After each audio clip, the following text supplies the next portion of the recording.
Hi friends, welcome to DKG selection academy. कैसे हैं दोस्तों आप सभी। उम्मीद करता हूं आप सभी अच्छे होंगे, स्वस्थ होंगे और आपकी जो प्रिपरेशन है वो अच्छे लेवल पे चल रही होगी। तो दोस्तों मेरे इस वीडियो को एंड तक देखें। अगर ये वीडियो आपको अच्छी लगे तो इस वीडियो को लाइक और शेयर ज़रूर करें ताकि ये वीडियो उन ज़रूरतमंद स्टूडेंट्स तक पहुंच सके जो कॉम्पिटिटिव एग्ज़ाम की तैयारी कर रहे हैं। और डीकेजी सिलेक्शन एकेडमी चैनल को सब्सक्राइब करें और बेल आइकन को दबाना ना भूलें दोस्तों, ताकि आने वाली अगली वीडियो सबसे पहले आप तक पहुंच सके। तो दोस्तों फिजिक्स का एक इम्पोर्टेंट टॉपिक है scalar quantity and vector quantity. आप सभी को मालूम है दोस्तों, जब भी आप यूट्यूब पे या किसी भी टीचर को देखते हैं तो scalar quantity and vector quantity ये आपको किसी ट्रिक के माध्यम से वो समझाने की कोशिश करते हैं। लेकिन मैंने अपनी प्रीवियस वीडियो में आपको बार बार समझाया है कि फिजिक्स दोस्तों एक ऐसा सब्जेक्ट है जो आप ट्रिक के माध्यम से अगर आप स्केलर क्वांटिटी और वेक्टर क्वांटिटी को समझ भी लेते हैं, जैसा कि आपने देखा हो दोस्तों, आपको यूट्यूब पे तमाम वीडियो मिल जाएंगे कि वेक्टर को किस तरीके से याद करना है और स्केलर को किस तरीके से याद करना है।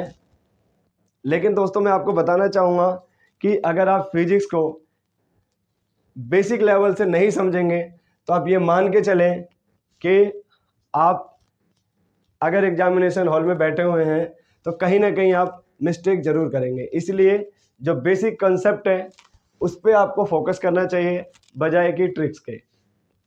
जब आपको बेसिक समझ में आ जाएगा दोस्तों तो आप ये मान के चले कि जब आप एग्जामिनेशन हॉल में बैठे रहेंगे तो स्केलर क्वांटिटी और वेक्टर क्वांटिटी कहीं से भी अगर क्वेश्चन बनता है तो आप आसानी से टिक करके आ जाएंगे। दोस्तों स्केलर क्वांटिटी को आप पहले समझ लीजिए कि ये होता क्या है। तो आपने देखा होगा दोस्तों कि स्केलर क्वांटिटी के पास में अपना एक मैग्नीट्यूड होता है, यानी अपनी एक वैल्यू होती है। अगर हिंदी में बात करें तो इसका अपना एक मान होता है या अपना इसका एक परिमाण होता है, लेकिन इसके पास में अपना कोई डायरेक्शन नहीं होता दोस्तों। मैं लिख देता हूं इसको।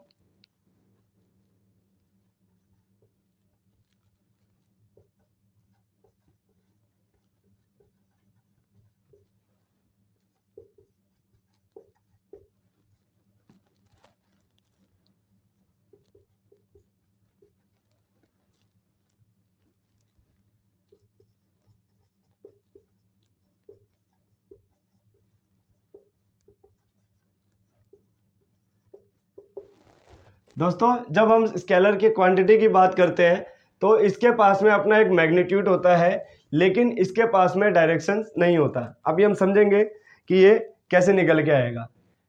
इसके अपोजिट जब वेक्टर को हम डिफाइन करने की कोशिश करते हैं तो आप देख पाएंगे कि इसके पास में अपना एक मैग्नीट्यूड तो होता ही है, साथ ही साथ इसके साथ में इसके पास में अपना एक डायरेक्शन भी दोस्तों होता है। कैसे उसको हम समझते हैं। मैग्नीट्यूड मतलब वैल्यू, यानी कि इसका अपना एक परिमाण होता है दोस्तों, यानी इसका अपना एक मान होता है। ठीक है, कैसे इसको समझते हैं। फॉर एग्जांपल आप जो है स्पीड को ले लीजिए।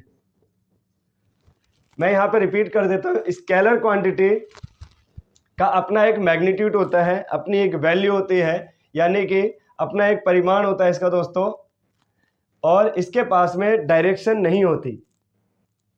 इसके अपोजिट वेक्टर क्वांटिटी के पास में मैग्नीट्यूड और डायरेक्शन दोनों साथ में होती है। तो वेक्टर क्वांटिटी के पास में मैग्नीट्यूड यानी वैल्यू प्लस में डायरेक्शन, ये दोनों चीज़ें अवेलेबल हैं, दोनों उपलब्ध होती हैं। लेकिन स्केलर क्वांटिटी में मैग्नीट्यूड वैल्यू अवेलेबल होती है, लेकिन दिशा यानी डायरेक्शन नहीं होती है। उदाहरण के लिए हम देखते हैं, हम इसको समझते हैं। दोस्तों स्पीड है, स्पीड का फार्मूला आपको मालूम है कि डिस्टेंस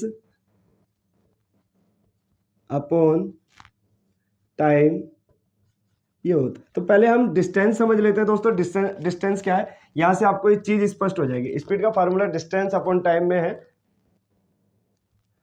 ठीक है। डिस्टेंस को समझ लेते हैं। मान लीजिए आप यहाँ पे खड़े हैं किसी बिंदु पे, ठीक है। मान लीजिए मैं यहाँ पे खड़ा हूँ और यहाँ से मेरा मन कर रहा है यहाँ जाने का, तो मैं यहाँ आ गया। फिर मेरा मन कर रहा है यहाँ जाने का, तो मैं यहाँ आ गया, ठीक है। तो दोस्तों मान लीजिए कि मैं यहाँ पे चला 10 मीटर, ठीक है। यहाँ से मैं यहाँ गया फिर 10 मीटर, ठीक है। तो जो डिस्टेंस मैंने जो ट्रेवल किया है, डिस्टेंस को डिफाइन जो हम करते हैं टोटल ट्रेवल पाथ, यानी कि टोटल तय की गई जो लंबाई होती है वो आपका डिस्टेंस है। टोटल तय की गई जो लंबाई है दोस्तों, तो टोटल लंबाई हम निकाल लेते हैं। ये मीटर हो गया, 10 मीटर प्लस 10 मीटर यानी 10 प्लस में 10 इज इक्वल टू 20, यानी कि 20 मीटर मैं यहाँ से यहाँ तक चल के आया हूँ, जिसको हम क्या बोलते हैं, डिस्टेंस। मान लीजिए कि यहाँ से यहाँ तक चलने में मुझे 10 सेकंड का वक्त लगा है अगर, तो 10 दूना 20, यानी कि स्पीड निकल के आई है ये।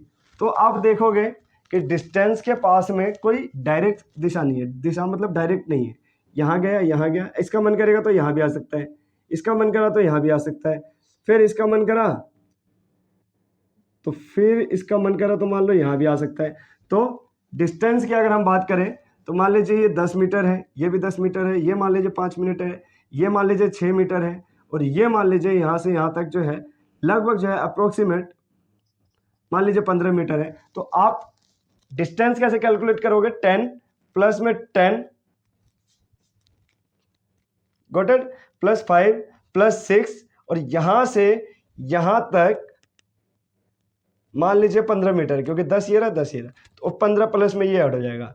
तो ये आपका प्रॉपर जो है डिस्टेंस निकल के आएगा दोस्तों। और प्रॉपर ट्रेवल करने में यहां से लेकर और यहां तक तय करने में जो टाइम लगा है, इसको आप जो है समय कैलकुलेट कर लेते हो। तो इसका मतलब ये है कि इसकी कोई दिशा नहीं है, तो इसलिए हम इसको बोल सकते हैं कि इसके पास में कोई डायरेक्शन नहीं है। इसलिए दोस्तों ये स्केलर क्वांटिटी है। और अगर ये स्केलर क्वांटिटी है, डिस्टेंस अगर स्केलर क्वांटिटी है, तो आप ये मान के चलिए कि स्पीड भी स्केलर क्वांटिटी है, यानी कि इसके पास में अपना कोई डायरेक्शन नहीं है। आई होप कि ये बात आपको समझ में आ रही होगी दोस्तों। तो एग्जामिनेशन हॉल में जब भी आप बैठे रहेंगे और आपसे पूछ ले कि स्केलर क्वांटिटी क्या है, तो माइंड में तुरंत आना चाहिए कि उसके पास में अपना कोई डायरेक्शन नहीं है, और अगर डायरेक्शन नहीं है तो ये स्केलर क्वांटिटी। सेम है जब आप इस साइड आएंगे, मान लीजिए ये एक बिंदु ले लिया मैंने, मैं यहाँ पे खड़ा हूँ। अब मेरा मन यहाँ से दोस्तों कर रहा है, मैं आपको वेलोसिटी थोड़ा सा देख लेते हैं। वेलोसिटी से आपको कंफ्यूजन दूर हो जाएगा। वेलोसिटी को क्या बोलते हैं हम दोस्तों, विस्थापन, हिंदी में बोलते हैं विस्थापन, मैं यूज कर लेता हूँ, अपॉन में समय, ठीक है। तो विस्थापन किसे कहते हैं, पहले आप ये समझ लो। विस्थापन समझ में आ जाएगा तो वेक्टर क्वांटिटी आपका वेक्टर का कॉन्सेप्ट आपका क्लियर हो जाएगा। तो देखिए जो दोस्तों, हम मान लीजिए यहाँ पे खड़े फॉर एग्जांपल, अब यहाँ से मेरा मन कर रहा है यहाँ जाने का, तो मैं यहाँ आ गया। आप बोलोगे कि सर जी ठीक है, आप यहाँ पे पहुँच गए। अब मेरा मन कर रहा है यहाँ से यहाँ आने का, ठीक है, मैं यहाँ भी आ गया जी, ठीक है। अब मेरा मन कर रहा है यहाँ से यहाँ आने का, तो मैं यहाँ भी आ गया जी, ठीक है। यानी मैं यहाँ से यहाँ गया मान लीजिए 10 मीटर, मैं यहाँ से फिर इधर आया मान लीजिए 5 मीटर, फिर मैं यहाँ से यहाँ आया मान लीजिए 10 मीटर। मैं लिख देता हूँ 10 मीटर, 5 मीटर और 10 मीटर। तो दोस्तों आप देखोगे कि जो विस्थापन जो निकल के आता है, डिस्प्लेसमेंट जिसको इंग्लिश में बोलते हैं, अगर आप बोलो तो मैं लिख देता हूँ, इसको डिस्प्लेसमेंट भी बोलते हैं इंग्लिश में, ठीक है। अब दोनों चीज़ बार बार नहीं लिख सकता ना मैंने लास्ट क्लास में डिस्प्लेसमेंट लिखा रहा था, आज विस्थापन लिखवा दिया, ताकि आपको इंग्लिश के वर्ड और हिंदी के वर्ड दोनों ही आपको समझ में आ सके। तो ये मैंने लिखा वेलोसिटी, विस्थापन यानी डिस्प्लेसमेंट अपॉन में समय यानी कि टाइम, ठीक है। तो डिस्प्लेसमेंट अपॉन टाइम है। तो दोस्तों देखो, यहाँ से 10 मीटर आया, यहाँ से 5 मीटर यहाँ आया, फिर मैं यहाँ से यहाँ आया। तो दोस्तों अगर मैं डिस्टेंस अगर निकालूंगा तो 10 5 10 यानी कि 10 दूना 20 और 5 25, ये निकल के आएगा 25 मीटर। और अगर मैं डिस्प्लेसमेंट निकालूंगा तो डिस्प्लेसमेंट जो है, ध्यान रखना है, निश्चित दिशा में एक न्यूनतम दूरी, न्यूनतम मतलब मिनिमम दूरी, एक बिंदु से लेकर दूसरे बिंदु तक तय की गई न्यूनतम दूरी को विस्थापन कहते हैं, यानी डिस्प्लेसमेंट कहते हैं। विस्थापन किसको कहते हैं? रिपीट कर रहा हूं मैं कि एक बिंदु से दूसरे बिंदु तक तय की गई लेंथ को, एक बिंदु से दूसरे बिंदु तक जो न्यूनतम दूरी होती है दोस्तों, इसी को डिस्प्लेसमेंट कहते हैं। सिंपल, खत्म। तो ये कितना हो गया दोस्तों? 5 मीटर, यानी कि वेलोसिटी आपकी जो है 5 मीटर। मान लीजिए समय लगा 2 सेकेंड, तो 5, 2 दूना 4, ठीक है, 2 पंचे 10, तो ये आपका निकल के आ गया मीटर पर सेकंड, मीटर पर सेकंड। और दोस्तों यहाँ पे जो है हमने निकाला था, तो ये भी मीटर पर सेकंड में आएगा। क्यों? क्योंकि आपको पता है स्पीड का फार्मूला क्या है, डिस्टेंस अपॉन टाइम। तो इसको डिनोट किससे करेंगे? मीटर पर सेकंड से। Same as displacement upon time, इसको किससे डिनोट करते हैं हम? मैंने लास्ट वाले आपको लास्ट क्लास में ये बताया था कि डिस्प्लेसमेंट अपॉन टाइम को मीटर पर सेकंड ही लिखा जाता है। क्यों? क्योंकि डिस्प्लेसमेंट को m से डिनोट करते हैं हम, टाइम को s से डिनोट करते हैं। तो आप इसको ऐसे लिखो या मीटर पर सेकंड लिखो, बात एक ही है, ठीक है। तो इस तरीके से मीटर पर सेकंड कैलकुलेट होता है दोस्तों। या अच्छा चलो, वैसे तो मैं मोशन में आपको वेलोसिटी एक्सप्लेन करूंगा, इवन डिस्टेंस जो है वो भी एक्सप्लेन करूंगा।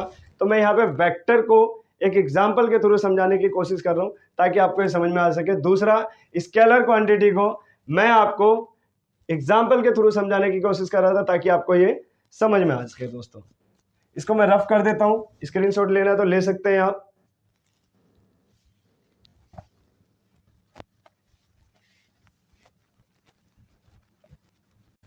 अब आपको मैं ये उम्मीद करता हूं कि अब मैं यहाँ पे कुछ लिखूंगा तो वो आपको समझ में आ जाएगा। फॉर एग्जाम्पल मैंने लिखा वेग, ठीक है। वेग अभी मैंने बताया कि इसके पास में एक डायरेक्शन है और इसके पास में अपना एक मैग्नीट्यूड है।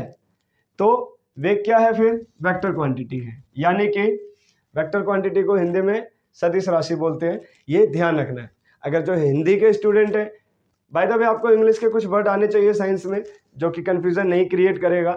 दूसरा, फिर भी अगर आप हिंदी पे पढ़ते तो भी कोई प्रॉब्लम नहीं है, क्योंकि जब आप कॉम्पिटिटिव एग्जाम में बैठेंगे, एग्जामिनेशन हॉल में जाके बैठेंगे, तो वहाँ पे आपसे ये नहीं पूछेगा कोई कि हिंदी आपको आती है या अंग्रेजी आपको आती है। अगर आपका ध्यान होना चाहिए तो आपके आंसर पे होना चाहिए कि जब भी आप बैठ जाए। हाँ, इसकी प्रैक्टिस जरूर करना है। मैं बार बार बोल रहा हूँ कि जब आप प्रैक्टिस कर लेंगे, पहले इसके नोट्स बना लें।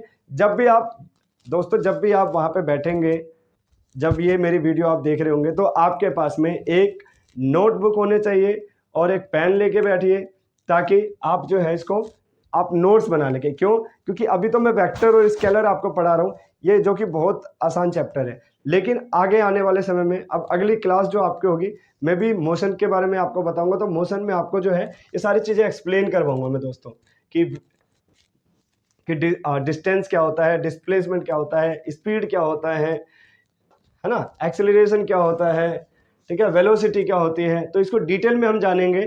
तो वहाँ पे भी आपको नोट्स बना के रखने पड़ेंगे। अगर नोट्स बना के रखोगे आपका बेस मजबूत हो जाएगा, और अगर बेस आपका मजबूत हो गया दोस्तों, तो आप यकीन मानिए कि आने वाले 5 साल बाद भी जो आप इसको भूल नहीं पाएंगे। 5 साल को छोड़ो, मैं इसकी जिम्मेदारी लेता हूँ कि आने वाले 10 साल, 20 साल, 30 साल तक आपको फिजिक्स के बारे में सोचना नहीं पड़ेगा। अगर आप किसी यूट्यूबर के ट्रिक के माध्यम में फंस गए तो दोस्तों आपका टाइम वेस्ट हो जाएगा, और इसके साथ साथ यकीन मानिए कि आपको ये समझ में भी नहीं आएगा। क्यों? क्योंकि अगर इसका बेस नहीं आप समझ में आ रहा है आपको, तो आगे जो है दुनिया भर के फार्मूले आपको मिलेंगे, वो आपको समझ में नहीं आएगा। क्योंकि फार्मूले क्लियर होंगे तभी आपको 2-3 क्वेश्चन आपके एग्जाम्पल हो सकता है कि एग्जामिनेशन हॉल में 1 या 2 क्वेश्चन फिजिक्स के न्यूमेरिकल्स भी आपको देखने को मिल जाए, और वो न्यूमेरिकल्स आप तभी कर पाएंगे जब आपको इसका बेसिक कंसेप्ट क्लियर होगा। बेसिक कंसेप्ट क्लियर होगा तो मान लीजिए, जैसे मैंने आपको लास्ट उसमें भी बताया था, फार्मूला कैसे निकालना है, बीमा कैसे निकालना है, बीमा मतलब डायमेंशन, डायमेंशन कैसे निकालना है, और वहीं से आपको स्केलर और वेक्टर क्वांटिटी आपको एक आइडिया हो गया इस तरीके से निकालना है। मतलब कि 4 चीज़ें बेसिकली आपको जो है यहीं से मिल जाएगा और यहाँ से आप जो है इसको कंप्लीट कर सकते हैं। तो अगर मैं वेक्टर क्वांटिटी की बात करूँ दोस्तों, तो यहाँ पे मान लीजिए वेग है, वेग आपको पता चल गया। फॉर एग्जांपल यहाँ विस्थापन है, ये भी पता चल गया, यानी डिस्प्लेसमेंट, वेलोसिटी। हिंदी में लिखना हिंदी में लिख लो, इंग्लिश में लिखना इंग्लिश में लिख लो, कोई नहीं। तो वेग, विस्थापन आपको समझ में आ गया। एक आपका टॉपिक है दोस्तों त्वरण, ठीक है, त्वरण एक्सेलरेशन है। तो त्वरण का आपको मैंने फार्मूला बताया था, जब उस फार्मूले को आप देखेंगे कि ये जो है क्या होता है, वेग होता है बटे में समय होता है। तो दोस्तों जब ये वेग आ गया है तो वेग का फार्मूला आपको मालूम है क्या है, विस्थापन है। तो आप देख रहे हैं कि विस्थापन ऑलरेडी इसमें है ना, तो विस्थापन भी है, वेग भी है, तो एक्सेलरेशन क्या होगा, एक्सेलरेशन भी वही होगा। सिंपल सी बात है ना। तो त्वरण भी आपको देखने को मिल रहा है। तो ये भी आप जो है वेक्टर क्वांटिटी कंसिडर, इसको भी एज ए वेक्टर क्वांटिटी ही कंसिडर करेंगे, इस चीज़ को ध्यान रखना। तो पेपर में अगर वेग आ जाए, विस्थापन आ जाए या त्वरण आ जाए तो आपको सोचना नहीं है, आंख बंद करके वेक्टर क्वांटिटी पे क्लिक मार देना है, ठीक है। या और भी हम कुछ एग्जांपल्स ले लेते हैं। मान लीजिए बल है ये, ठीक है, बल का आपको मैंने फार्मूला बता रखा है, बताने की जरूरत नहीं है, ठीक है। संवेग है दोस्तों, ठीक है, वेग से अब आप देख लो, आप वेग है तो संवेग लिखा हुआ है, कोई दिक्कत नहीं है। वेग, संवेग, आवेग, ठीक है दोस्तों। देखो विस्थापन है, वेग है, त्वरण है, बल है, संवेग है, आवेग है। अब इसको आपको जो है याद करने में दिक्कत नहीं आएगी, क्यों, क्योंकि ये एक दूसरे से रिलेट करते हैं। आप सब जब ये एक दूसरे के साथ में रिलेट करते हैं तो आपको समझ में आ जाएगा कि हाँ ये है। अब इसको आप याद करोगे तो आपको दिक्कत नहीं आएगी। ध्यान रखना, स्केलर क्वांटिटी और वेक्टर क्वांटिटी आपको पूरे फिजिक्स में मिलेगा दोस्तों, ठीक है। क्योंकि इलेक्ट्रिसिटी है, क्वेश्चन आ सकता है कि इलेक्ट्रिसिटी क्या है, करंट है, विद्युत धारा है, आपको आ सकता है कि क्या है, तो ये भी एक स्केलर क्वांटिटी है करंट। क्यों, क्योंकि करंट कहीं भी भाग जाता है, उसकी कोई दिशा थोड़ी है। मान लीजिए यहाँ पे मैंने स्पीड लिखा, ठीक है, या डायरेक्शन, या मैंने डिस्टेंस लिखा, ठीक है, या द्रव्यमान लिखा, या आयतन लिखा, ये दोनों कार्य है, ऊर्जा है, टेम्परेचर है ना, करंट है, कहीं भी भाग जाती है। आयतन है, पानी उसमें डाल के रखो खुल जाएगा, कहीं भी फैल जाएगा। आयतन को क्यूब में कंसीडर करते हैं, आपको मालूम होगा, ठीक है। कार्य है, तो आप देख पाओगे कि स्पीड, मैं कुछ एग्जांपल से ले रहा हूं क्योंकि स्केलर क्वांटिटी और वेक्टर क्वांटिटी ध्यान रखना है कि जब आप चैप्टर पढ़ोगे तो वहां पे एक एक चैप्टर के साथ में जो है वो मैं क्लियर करवाता चलूंगा, क्योंकि बहुत सारे चैप्टर्स हैं, ठीक है। तो अभी याद करने की भी उसको जरूरत नहीं पड़ेगी आपको, ये बस एग्जाम्पल्स कुछ ले रहा हूं मैं, कुछ एग्जाम्पल्स को आप समझ लो। जब आपको दोस्तों चैप्टर्स करवाए जाएंगे फिजिक्स के, तो स्केलर क्वांटिटी और वेक्टर क्वांटिटी ये क्लियर होते चले जाएंगे, ठीक है। तो आप इसको नोट कर लीजिए, स्पीड, डिस्टेंस, द्रव्यमान, आयतन, कार्य, ऊर्जा, टेम्परेचर, करंट, ये, ठीक है। इसमें और भी है दोस्तों, जैसे कि जो क्षेत्र होते हैं, जैसे विद्युत क्षेत्र होते हैं या चुंबकीय क्षेत्र होते हैं, वो भी जो है वेक्टर क्वांटिटी में ही कंसीडर किया जाता है। तो इसीलिए मैंने बोला कि आप कुछ एग्जाम्पल्स अभी नोट कर ले, और आने वाली क्लासेस में आप जब देखेंगे जो भी टॉपिक मैं करवाऊंगा उसके साथ में आपको बता दूंगा कि ये एक वेक्टर क्वांटिटी है, ये एक स्केलर क्वांटिटी है। दोस्तों कमेंट सेक्शन में जरूर लिखें कि आपको ये क्लास कैसी लगी। दोस्तों अगर हमारी ये वीडियो आपको अच्छी लगी तो हमारे वीडियो को लाइक और शेयर जरूर करें, ताकि ये वीडियो उन स्टूडेंट्स तक पहुंच सके कॉम्पिटिटिव एग्ज़ाम की तैयारी कर रहे हैं, ताकि उनको ये वीडियो हेल्प कर सके। अगली जो हमारी दोस्तों क्लास होने वाली है वो ध्यान रखना है आपको, बहुत ज़्यादा इंपॉर्टेंट मोशन का टॉपिक करवाऊंगा मैं आपको, और वो एक्चुअल में थोड़ा लेंदी टॉपिक है, तो हो सकता है कि ज़्यादा बड़ी वीडियो बने। अगर बहुत ज़्यादा लंबी वीडियो बनने लग जाएगी तो आपको टेंशन नहीं लेना, हम 2 पार्ट में उसको डिवाइड कर देंगे। दोस्तों अगर स्केलर क्वांटिटी और वेक्टर क्वांटिटी में अगर आपको कुछ समझ में नहीं आया है तो कमेंट सेक्शन में ज़रूर लिखें कि सर मेरे को ये चीज़ समझ में नहीं आई है। मैं आपको अगली क्लास में पहले वही कन्फ्यूज़न दूर करूँगा, उसके बाद में कोई क्लास स्टार्ट करूँगा। Thank you so much. जय हिंद, जय भारत। अगली क्लास में मिलते हैं एक नए टॉपिक के साथ।